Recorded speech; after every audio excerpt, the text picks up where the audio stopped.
খাবারটা সেই ছিল রে। দূর ভাই, পোলাটা একটু ঝরঝরা হইলে ভালো হইতো। আরে ভাই ছাড়েন তো, 5 গ্রামের মানুষ সবাই আলছে, যেটা পাইছেন ওইটাও ভাগ্য।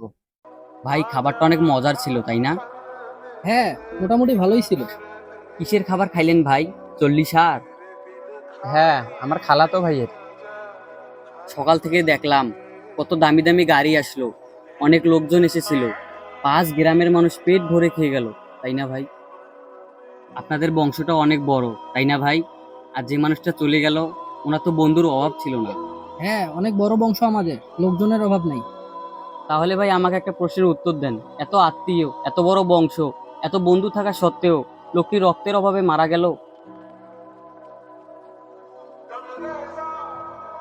হায়রে মানুষ, মরার পর লাখ টাকা খরচ করে 5 গ্রামের লোককে খাওয়ানোর মতো লোক পাওয়া যায়, কিন্তু বেঁচে থাকতে এক ফোঁটা রক্ত দেওয়ার মতো একটা মানুষও পাওয়া যায় না।